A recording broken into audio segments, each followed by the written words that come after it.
Hello mga ka-road trip. Pag-usapan natin ng tungkol sa pagluluksa sa pagkawala ng isang magulang. Napag-isipan ko to kasi from June to July, meron akong mga kaibigan at kamag-anak na nawalan ng magulang. Personally, isang ulilang lubos na rin ako. Namatay ang tatay ko noong 2021 at sumunod si nanay noong 2022. Siyempre lahat naman tayo, iniisip natin na darating yung ganong oras na mawawala ng ating mga magulang. Iniisip natin, sa anong paraan kaya? Biglaan ba to?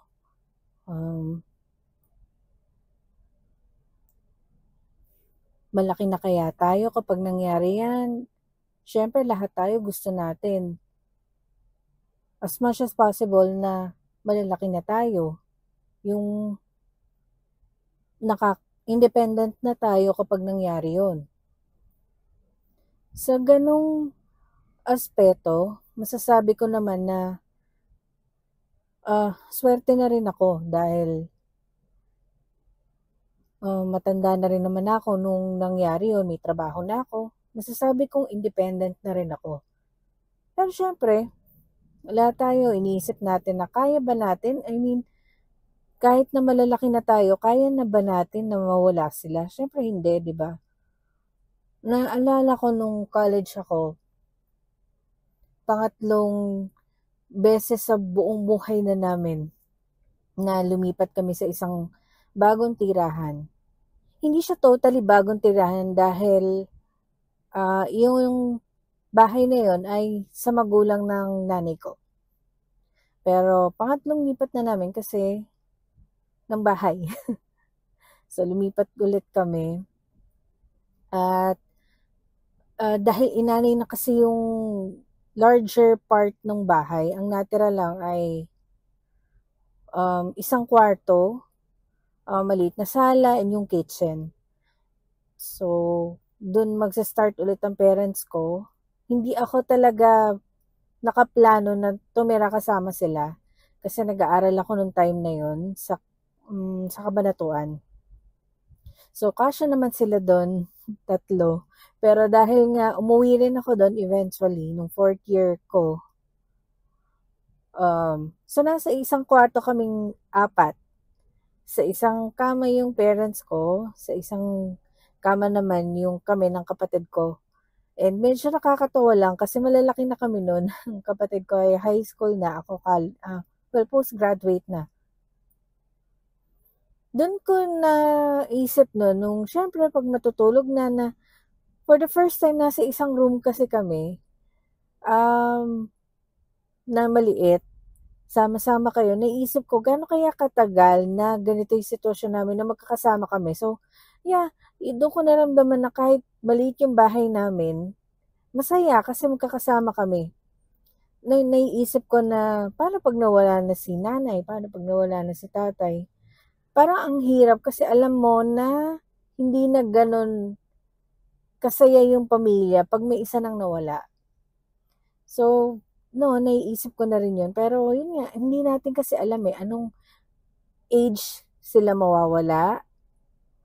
Na iparamdam mo na ba sa kanila yung gusto mo ibigay sa kanila bilang pasasalamat sa pagpapalaki nila sa'yo. So, syempre ako, kagaya ng ibang bata, gusto ko na maiparamdam sa kanila na mabilin ko sila ng mga gusto nila, na ma-treat ko sila every sweldo, makapagbigay ako kapag sweldo na. Nagawa ko naman yun. Kaya thankful din ako na by the time na nawala sila, na ibigay ko sa kanila yung oras, yung kung ano man na gusto nila, hindi naman lahat. Hindi ko na ibigay lahat. Hindi ako hindi ako dumating sa point na sobra-sobra yung sweldo ko para mai-treat sila. Hindi ko sila nadala sa ibang bansa, although ayaw naman nila talagang sumakay ng airplane. Kaya hindi naman yun hindi naman. Tapos, kasi meron kami mga aso, ayaw ng parents na iniiwan yung aso overnight. So, kung gagala man kami, yung galang uuwi ka rin sa gabi. Ngayon, ang una kasing namatay ay ang tatay ko. At yan ang shocking for us kasi wala siyang sakit. Hindi siya yung sakitin sa pamilya. It's my nanay. Nanay kasi is diabetic, may hypertension. Simula nung dalaga daw siya is may hypertension na siya. So, siya yung nagkakasakit mga panahon na yon. Kaya nakakasurpresa na yung tatay ko ay may nararamdaman siya, hindi niya, well, naikukwento rin niya ng konti, pero kung ano man yung extent nung ano niya is hindi naman niya nabibida. And then, nagpa-laboratory siya. Sabi dun sa lab is paulit. Nang mas, nakakalimutan ko na yung mga terms. Pero may mas comprehensive na exam para dun. So, ang diagnosis is possible na may ano kasi, may mga cyst. So, possible na cancer. Hindi actually siya na-confirm noong mga time na yon. And ayaw kasi niya i-confirm totally kung cancer yun o hindi. Pero nagwo-worry na siya. And kami rin, parang ano ko sa point na yun nga, I guess first stage talaga is denial. Parang hindi ka makapaniwala na yung isang tao hindi naman sakitin is biglang ganun na. At yun, you're hoping na prayers would suffice, that there would be a miracle. Pero hindi rin natin kasi alam ang reason bakit may mga prayers tayo na hindi pinagbibigyan. So, si tatay nun ay, I think 71. O basta, naka-70 naman na siya. So, parang wala pang 1 month since nung meron na nga siyang iniinda, namatay na rin siya. So, yung time na namatay siya, hindi lang sa nakakagulat, pero yun talagang sobra kang confused kasi si tatay yung, di ba, ang mga tatay ang pinaka parang strength din ng family. Very sheltered din kami kasi ng kapatid ko. Yung mga bagay na basta gusto ni tatay kasi is siya yung gumagawa ng kung ano mang kailangan, siya yun. So, parang iniisip ko nun, kaya ba namin to? Kasi siya nakakaalam halos ng lahat. Ano ba, pag may lalakarin sa government offices, anything about the car, o yung pakikipag-usap sa mga tao, siya yung magaling doon. So kami, well, wala ka naman choice, ano? Kasi kakayanin mo, kahit natatakot ka. So, nung nawala siya, kasi kami na lang ng mother ko, actually parents ko at ako ang magkasama sa bahay. Yung brother ko, sa ibang city na siya nagwo-work, at sa ibang city na rin siya nakatira. And then, he was already married by that time. Kaya lang wala pa silang anak. So, namatay ang tatay ko nang wala siya nakitang apo. And, ang mahirap din nung time na yon is, kasi you are grieving. I am grieving. At the same time, my mother is also grieving. So, hindi na emotionally nahihirapan siya, but also physically, kasi nga, siya yung may sakit. So, nag-start na nun yung mga complications ng diabetes niya. And parang kailangan, dahil nga parang kang confused,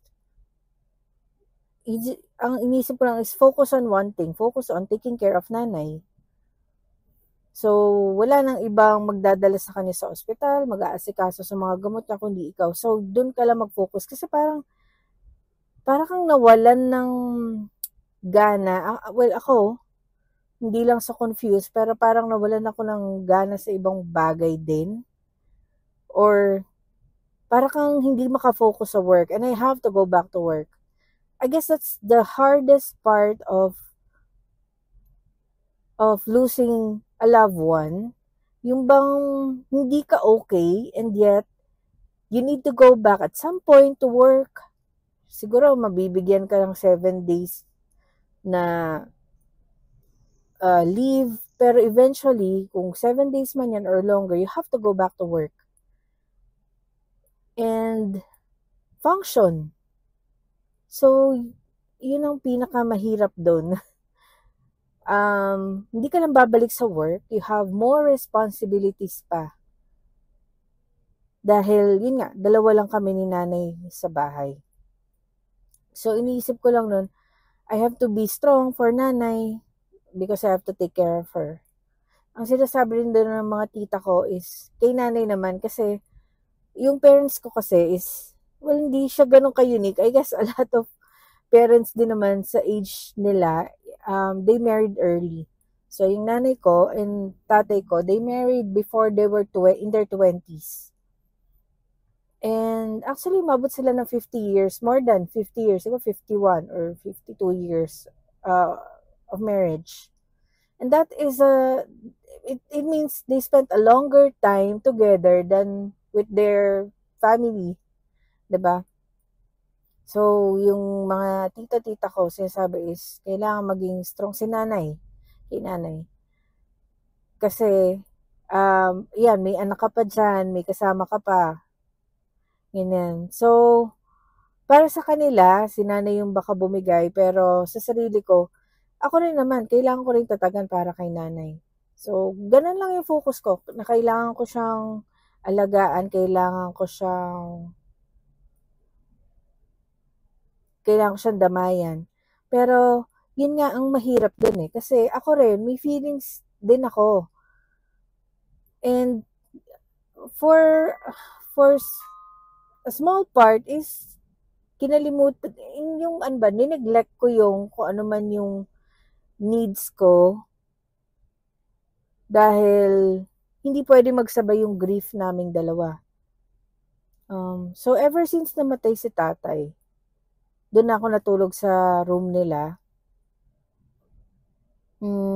So, hindi pwedeng, alam mo yun, after kasi ng work, habang may work ka, it's okay kasi naka-focus ka sa work, may ginagawa ka, it takes your mind off your grief. Hindi mo naisip yung lungkot o yung kung ano yung nangyari kasi may ginagawa ka. But once work ends, wala na, empty na yung utak mo. So, doon mo na naiisip na kung ano yung sitwasyon mo, di ba? So, paggabi, parang naiiyak ka, kaya lang, hindi ka rin pwede umiyak kasi katabi mo si nanay, marinig niya. O, alangan namang umiyak kayong dalawa, di ba? So, mahirap naman yun. So, ginagawa ko nun, meron akong fountain pen group sa Facebook. I joined that group. Merong isang challenge doon about showing some artwork together with your fountain pen. And nitong time ko na to na-discover na kaya ko palang mag-paint. I use my fountain pen inks to copy ko ano man yung artwork na may tutorial sa YouTube. On my own, hindi ako makagawa ng design. Pero yun nga, sinusundan ko lang kahit paano YouTube. And yun na naging extension ko. So, habang gumagawa ka ng something passionate, hindi lang din na painting. If there is something else that you are passionate about, you do it. Kasi for a few minutes or an hour, dun ka nakatutok. It's an extension of having your mind block out yung kung ano man yung nararamdaman mo, yung sadness mo. So, nakatulong yun, nakakatuwa na you are doing something na artistic. It's beautiful. You feel good about yourself. You discover something new about yourself. Nanay ko nga nung nakita niya artwork, parang duda pa siya na ako yung gumawa. Dalawa lang kami sa bahay, tapos nagdududa pa siya. So, ganun. Sa nanay ko naman, kasi pandemic din nung mga time na yon, doon naman siya sa plants niya nakatutok. So, plantita siya nung time na yon. Before that, mahilig na siya sa plants, pero mas nahilig siya doon. Actually, yung nanay ko is, hindi lang sa plants, no, nanonood din siya ng ng cooking video sa YouTube. Kaya niyang aliwin din yung sarili niya eh. Kaya lang, ang problem is, yun, lumalala kasi yung sakit. So, eventually, yung body talaga ang naging problem niya. Kasi mentally, hanggang sa moment na namatay yung mother ko, is clear yung mind niya. Madaldal pa rin siya, makulit pa rin siya, nangungulit kapag gusto niya mangulit. Kaya lang, bumigay na yung katawan niya. So, it's a surprise that somehow na-survive namin naso-survive naman namin yung part na yun. Nangungulila, syempre, andun parati yun. Pero, it helps that you are still with one parent. Now, nung namatay na yung mother ko, I guess yun na talaga yung pinakamahirap na part kasi mag-isa na ako talaga totally. Tapos, so, anong nangyari sa mother ko is pabalik-balik na lang din kasi kami sa hospital. And mahirap pa nga nung kasi pandemic time. So, pag pumasok ka sa hospital, hindi ka na lang lalabas as a bantay. Hindi ka na lalabas kasi testing. Every time na kung magpapalit man kayo ng bantay, hindi pwede kasi, well, pwede, pero test kayo. So, ano ka sa testing. Wala naman din akong kasambahay noon na pwedeng maiwan sa bahay. So, iiwan yung bahay, andun ako sa hospital. At least nadadala ko yung work ko kasi work from home yung setup ko. So, I could bring my work to the hospital. And, nung namatay yung mother ko, syempre, naiisip ko na rin yung possibility na yun. And, yun talaga ang iniisip ko kung kakayanin ko ba. Kasi single nga ako. Naisip ko no na buti pa yung kapatid ko kahit paano, married na siya. Meron siyang extra na support, extra emotional support. Pero ako is talagang mag-isa ako. And then, sabi ko nga sa mga kaibigan ko nun, dati, talagang iniisip ko, kailan kaya ako magiging free? Kasi yung parents ko are very strict. Like, matanda ka na pero may curfew ka pa. 5 p.m. pa ang curfew mo. Pag 5 p.m. nasa galaan ka pa, tatawagan ka. Hindi naman sa uwi ka na, malaki naman ako kasi. Pero they would remind me na, 5 p.m. na, anong oras ka ba uwi, ganyan. So parang, yeah, meron pa rin talagang curfew. So, naiisip ko noon na, kailan kaya pwede yung aalis lang ako na hindi kailangang humingi ng permiso, ng paalam, pwede mag-out of town na hindi kailangang gumawa ng stories para lang payagan. So, ako, usually, ang story ko is, may seminar sa work. So, may office kami sa Manila. Sabi ko lang, may seminar sa work. Ang kasama ko doon, workmates. So, alam mo yan ng mga kaibigan ko na nagsisinungaling ako minsan kung saan ako pupunta. Para lang madaling magpaalam. So yun, naiisip ko na, kaya dating yung time na may freedom na ako talaga to do anything I want. Tapos, nung namatay na yung parents ko, ito na yung freedom. Ito na yung moment na hinihintay mo na wala ng curfew, wala ng paalam. Tapos, with that freedom naman, comes yung stretch ng stretch ng mag-isa ka na lang. I mean, it's a long stretch of space na mag-isa ka na lang talaga. Ayan na hinihintay mo. Tapos, sobrang feeling empty ka naman pala kasi wala na yung magulang mo, di ba? Parang di mo naman hiniling na ang kapalit nung gusto mong freedom is mawala yung parents mo. Hindi naman ganun, di ba? Pero, yun nga. So, I guess yun din ang reason kasi yung parents ko are somewhat older than the parents of my friends. Medyo mas patanda ang parents ko. So, siguro ganun din talaga naging setup kasi para may kasama naman nga yung parents ko. Naging single ka for a long time. Para may kasama sila. Kasi kawawa naman sila kung mag-iisa sila. Actually, that's the reason why I chose a work na hindi ako na umalis dun sa work ko for a long time. Kasi it's a perfect setup na andun ako sa bahay na nakikita ko sila kung may kailangan sila. Hindi naman dumating sa point na yung, lalo na nabuhay pa yung tatay ko na bedridden yung isa or, so hindi naman. Pero okay pa rin na nakikita ko lang sila kung may gustong iutos o ako, kaya ko mag-drive. So, nabigyan ko sila ng oras at saka ng company na kailangan nila ng time na yon. And then, ayan, mag-isa ka na. So, yun nga, sabi ko is, mas mahirap na kapag dalawang parents mo na yung nawala. Iba-iba rin siguro tayo ng sitwasyon, ano? Kasi kami, dalawa lang kami magkapatid. Tapos yung isa, nandun pa sa ibang city. So, ako lang. But, siguro kung yung pamilya nyo is super extended na andun din lahat ng kapatid mo, tapos may mga yung marami talaga kayo sa bahay, hindi siguro ganun kalungkot. Pero ako, mag-isa na lang ako sa bahay. So, it really hits you differently. It really hits you hard.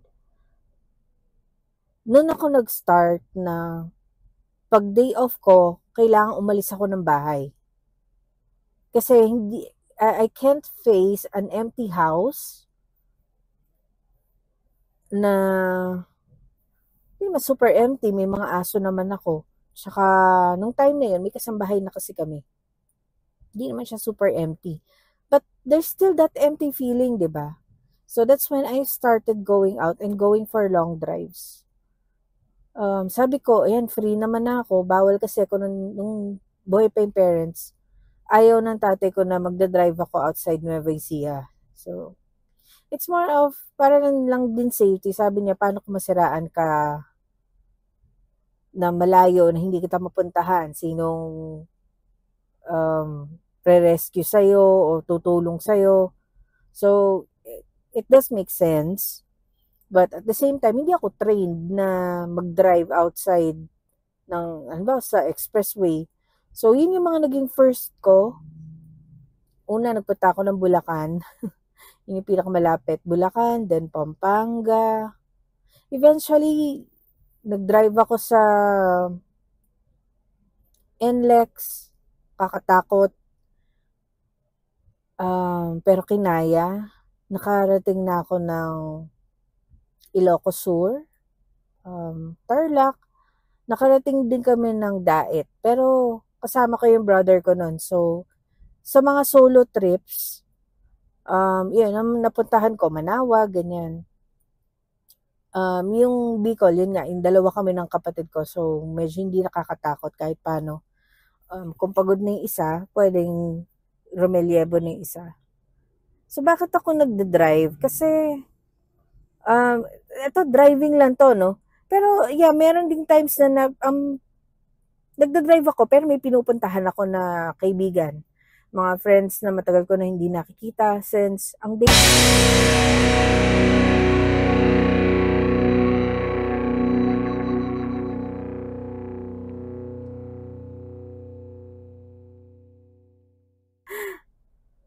Yun. So, yun yung ginagawa ko, long drives. So, sa long drives na yun, actually, nagpapatugtog lang naman ako.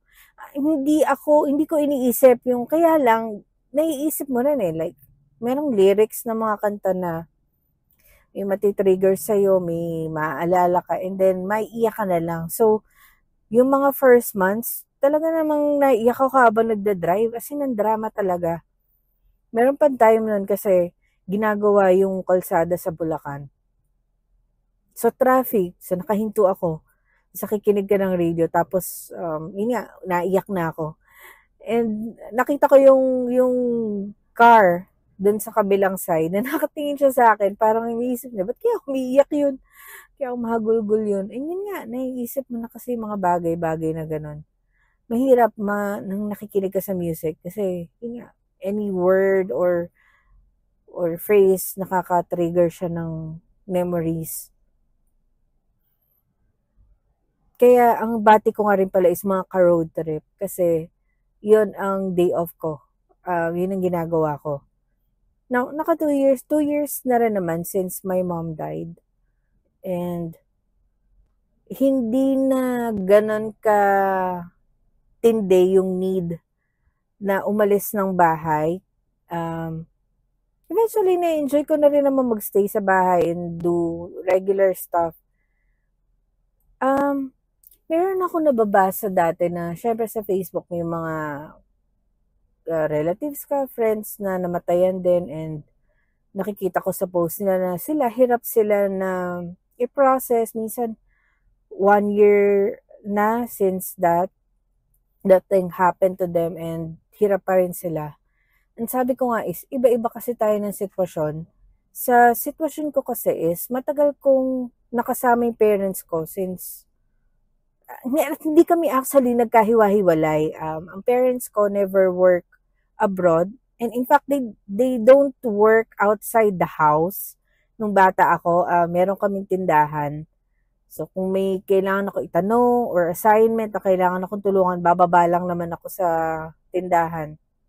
Ganon kami nasubaybayan ng parents ko. Nung high school, nagtatrabaho na rin naman yung tatay ko. Pero doon lang din sa barangay. So, nakikita ko rin siya, umuwi rin siya ng lunchtime. May time din na lumipat kasi kami from Manila to Nueva Ecija. May time din na pumupunta rin siya ng Manila para sa work.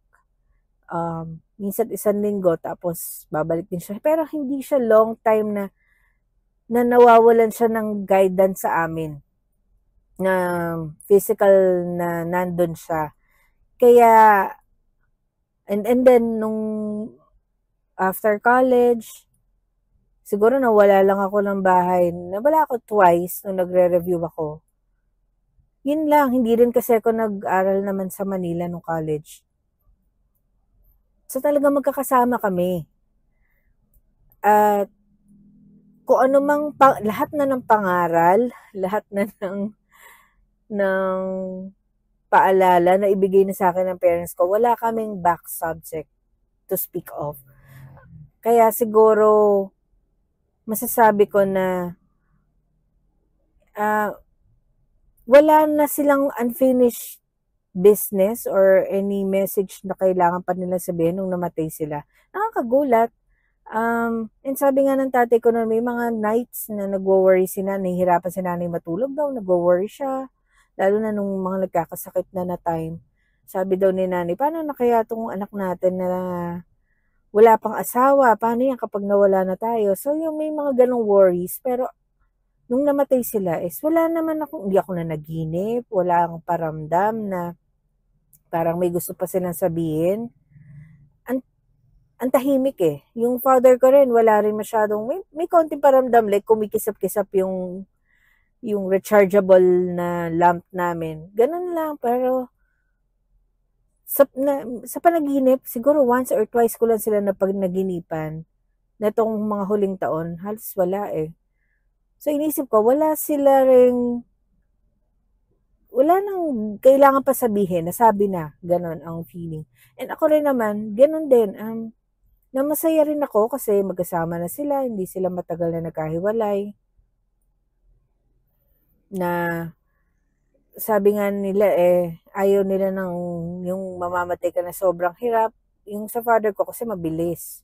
Yung mother ko, yun, ang medyo nagsuffer din siya kasi mahirap naman din yung part na nagda-dialysis. So, andun yung, I know din na ayaw ni nanay sana ng pabalik-balik sa hospital. Kaya lang, hindi mo naman kasi pwedeng hindi siya dalhin doon. Hindi pwedeng hindi mo na siya ipakipaglaban.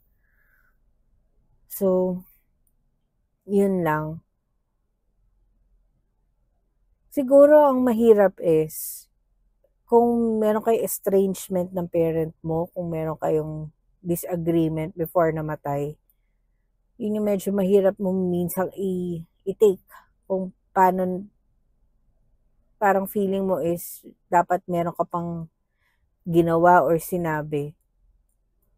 Pero ito lang sa experience ko, nasabi ko naman na wala kaming halos back subject sa relationship namin as anak, as magulang.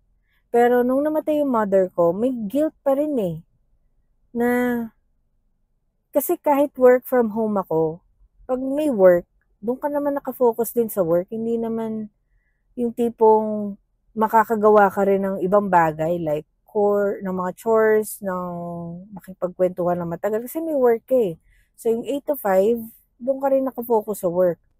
So minsan nakikita ko na gusto makipag-usap ni nanay, gusto makipagtsikahan, kaya lang hindi mo rin magawa dahil nga sa ganong sitwasyon. Nakikita niya ako actually from her room. Doon ako nag-work sa sala, nakikita naman niya ako. Pero feeling ko pa rin is, hindi pa rin ganong enough, na parang may pagkukulang. So, ang conclusion ko dyan is, natural yung feeling na parang may pagkukulang ka pa rin kahit na ginawa mo na lahat, no? So, isang natural feeling yun. So, don't be too hard on yourself. I think sa part din ng parents, ganun din naman kahit na nabigay nila lahat, meron pa rin dong feeling sila ng regret or feeling nila may kulang pa rin silang ginawa. And I'm sure as an anak, sasabihin mo rin siguro kung alam mo na may ganun silang feeling na, nanay, tatay, it's okay. Overall, you are the best parents. Huwag mo na isipin kung ano hindi mo nagawa. Okay lang yun. Or, diba? So, ganun lang din yun. Kung ikaw nakakaramdam ng ganung feeling, don't be too hard on yourself. It's a natural feeling and we're not perfect. So, okay lang yun. Don't lose sleep over it. Ang isipin mo is, everything happened the way it should be. So, hindi totoo yung should have, could have, would have, na feeling na ganyan na kung maibabalik mo yung panahon, dapat meron ka pang ganitong ginawa, ganitong sinabi. Hindi yun possible kasi kaya hindi na nangyari Kung ano man yung nangyari, it is supposed to happen that way. And you just have to accept it. So, how do you deal with the grieving process or your grief? You just have to move on. Ako, ang masasabi kong triumphs ko nung nawala na yung parents ko is every time na may problema yung bahay na nagagawan ko ng solusyon. So, kasi matagal na rin yung bahay. So, nung may nasisira na yung bubong, or kung ano man yung nasisira dyan, pare-repair ko. Basta na-repair ko yun, basta nagawan na ayos ko, yun na yung little triumphs for me. And it makes me think na the parents are proud na wala na kami, pero nagawa na ng solusyon niya, na ayos niya on her own. Mga bagay na kailangang ayusin sa government offices na nagawa mo on your own, na nagsusurvive ka, na ako, takot ko talaga nun na, yun nga kasi, as a single person, iniisip ko na baka maging target ako ng mga magnanakaw, kasi alam na nila na, wala na lalaki sa bahay niya, mag-isa lang yung tao dyan. Pero thankfully, nandun naman ako sa isang safe neighborhood na wala namang nawawala. I'm thankful na mainam yung naging kasambahay ko. She's been with me since namatay si nanay. Magkasama pa rin naman kami. Maayos naman yung maayos naman overall. Meron akong, so hindi naman totally single. Emotionally, meron naman ako nakukuhang support from an ex-boyfriend. Ex-boyfriend lang, pero halos siya lang din naman yung kausap ko ever since. So, matagal na rin. And, yun yung naging tampo ko sa kanya kasi inisip ko, noon okay lang itong long distance thing. Pero, ngayon na mag-isa na ako, I really need someone with me. Pero kasi, hindi ganun kasimple. May responsibilidad din siya, kung saan man siya. Hindi naman siya pwede mag-up and leave just because you need him. I mean, it doesn't work that way in life. Kahit gaano mo pinagdadasal yung isang bagay, may timing pa rin di ba? So, sabi ko sa kanya, paano na ako? Ako na lang. Pero, dahil din sa kanya, yan, kinakaya ko naman. So, emotionally is okay naman. Andyan naman siya. Yun lang, physically, talagang I really need to do all the work. Wala rin naman yung kapatid ko nga dito. So, ganun lang. Life will eventually move on. I mean, it continues. Kasi wala naman tayong choice but to move on. Don't hold on to your, huwag kang mag-hold on dun sa mga, sa mga iniisip mo na, sana nandito pa na parents, sana may kasama pa ako, may naka-guide pa sa akin. Hindi kasi forever talaga ay andyan yung mga tao na yung support mo. Eventually, really, kailangan mo mag-evolve. Your situation will change. And you just have to be strong for that. At saka, parang ano pa nga yan It's a tribute to your parents na paano kanila pinalaki. I'm sure ako kahit nga sheltered ako iniisip ko nga nun, does that make me weak? Kasi si tatay, saka si nanay, sobrang mag-alaga. So akong fear ko nun, it made me weak. Kasi yun nga, parati ako hindi naman ako nakaasa. Actually, bata pa naman ako. Yung attitude ko is, I like to think outside the box. I'm hard-headed. Hindi ko sinusunod din naman talaga lahat ng payo sa akin. I do my own thing din. Kaya lang, within certain limits, hindi naman yung tipong nagre-rebelde ako. So, I think all those things naman made me strong na magugulat ka na lang, kaya mo pala yung mga bagay. And every time na nagagawa mo yung mga bagay na natatakot ka dating gawin, it's a tribute to your parents na pinalaki ka nila ng tama dahil kinaya mo. I'm not saying din naman na dapat within 1 year okay ka na. Sabi nga ng isang sa mga friends ko, you don't get over it. You don't get over the pain. You just, na-handle mo lang siya. Pag may work ka, it goes to the back of your mind. Pag wala, ayan, may mga moments na babalik sa'yo na akala mo okay ka na, pero hindi pa pala. Yung bang ganun. Actually, may ganun akong naging moment na kasi 2 years na, Tapos bigla meron akong napanood yata.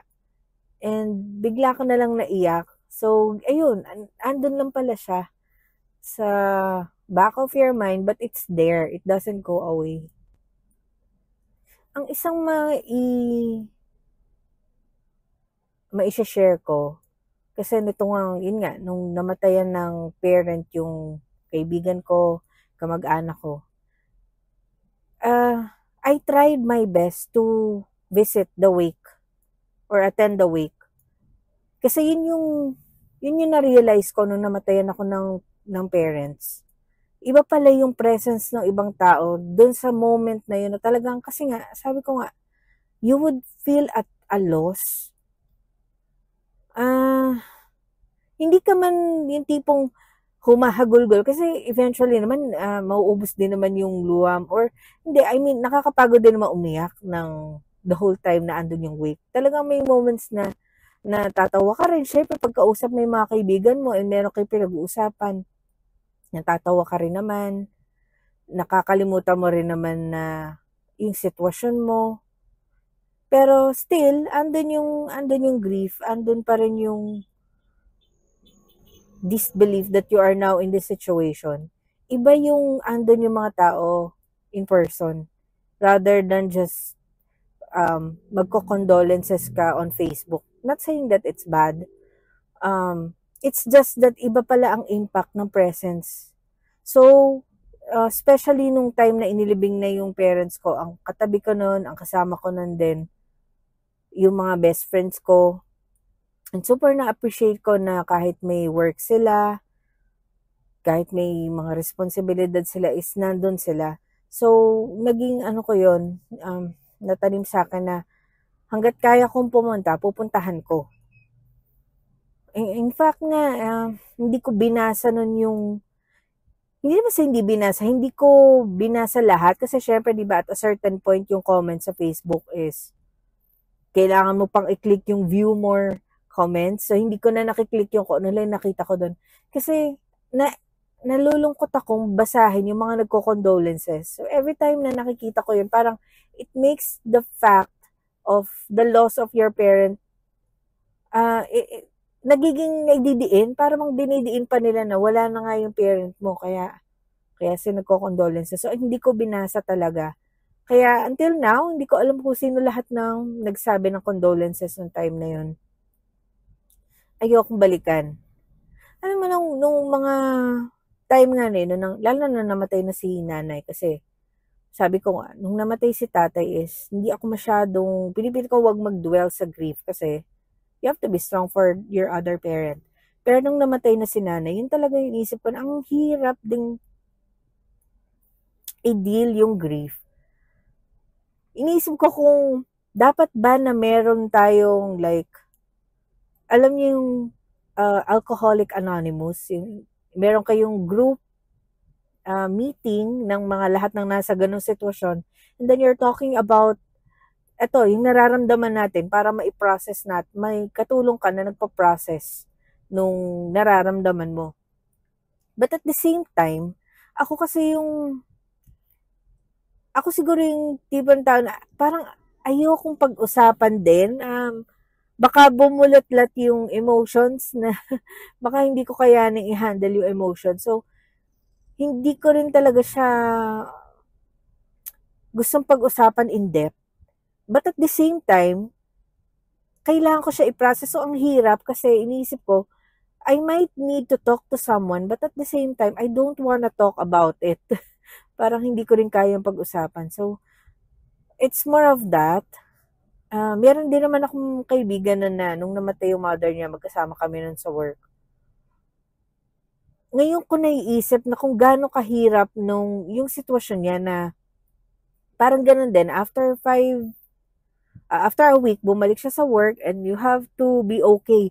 Pero konting lang is naluluha siya. Gaano kahirap yun, kasi ako nga, work from home situation, hindi ko kailangang bumalik sa office na kinakausap ka pa ng iba about yung meetings, about yung agenda, about, ito yung mga task natin, na parang walang nangyaring major thing. So at least I don't have to deal with that. But what about yung other people na office-based? Diba? Na you have to pretend to be okay. At the same time, nagtitiptoe yung mga tao din sa paligid mo kasi parang hindi sila pwede maging super happy kasi alam nilang nag-grieve ka nung time na yun. Hindi nila alam kung paano ka kakausapin in a gentle way. Ang hirap talaga.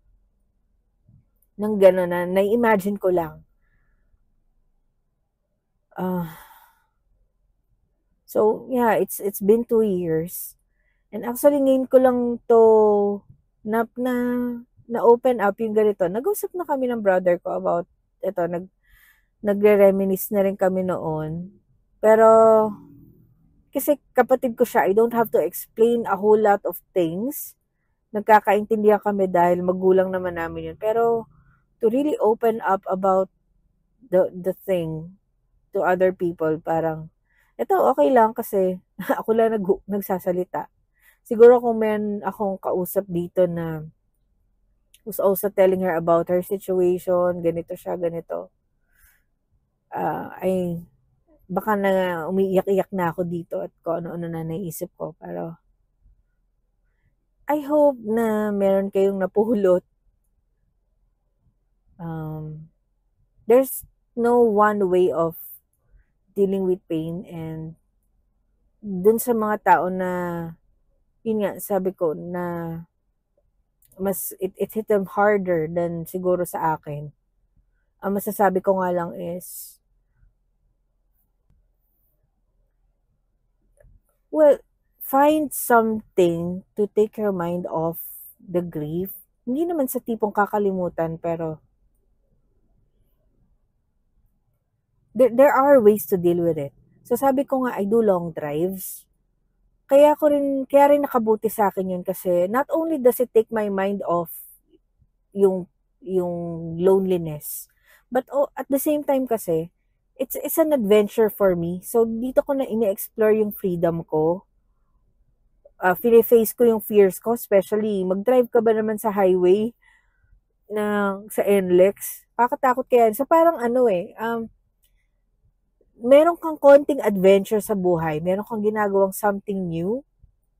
You're challenging yourself. So that is sort of liberating for me. Medyo addicting nga rin. I look forward to long drives. After 2 years, medyo nakakapagod na rin mag-drive ng malalayo. Pero it really helped no mga early months to do it. And yun nga, eventually magugulat ka na lang na you feel happy at home kahit na mag-isa ka. Hindi mo na nafe-feel yung emptiness sa bahay kasi it's your home. It's a comfortable place. It's a happy place before all of that happened. And babalik yun, yung feeling ng okay yung lahat. Not entirely okay, pero na hindi mo kailangang iwasan na yung emptiness. You can deal with it. You can deal with being alone. Yun. So actually, hindi naman kasi ako yung tipo na I have to surround myself. Kahit before the parents passed away, siguro rin kasi ako, I enjoy being alone din. Hindi naman hindi naman all the time. I'm not an introvert din kasi totally. Meron kasing, may test din naman yan, yung introvertness at saka extrovertness.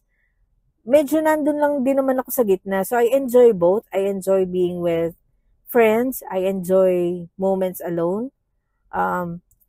And then when you grow old kasi, mahirap nang ayain yung mga kaibigan mo dahil syempre may work sila, may family na sila. So that's fine. I like going out on my own. And I could eat comfortably kahit mag-isa ako sa restaurant or kung saan man yan. Na-enjoy ko rin naman kasi yun. So that's fine. At yun lang naman. Hindi mo naman kailangang i-surround yung sarili mo with a lot of people all the time just to not feel lonely. You have to learn din kung ikaw man ay extrovert. It wouldn't hurt to explore yung joys of discovering things on your own. It would be an advantage kasi sabi ko hindi naman all the time may kasama ka. So, yun lang, mga ka-road trip. Actually, I am on the side road. Andito ako sa shoulder ng irrigation. So, this is an irrigation system dito sa Santa Rosa. Ayan, huminto naman ako sa gilid para maggawa nitong podcast. Ayan, so I know nung kung naririnig niyo yung mga dumadaang sasakyan kasi may noise cancellation tong lapel. Actually, ang ganda nga dito, may nagtatanim pa, 5:25 na pero nasa bukid pa sila. Hindi na nagtatanim, siguro nag-aano na siya. Nagsispray ng fertilizer. I'll take pictures and include this on the video. Alright, thank you again and goodbye.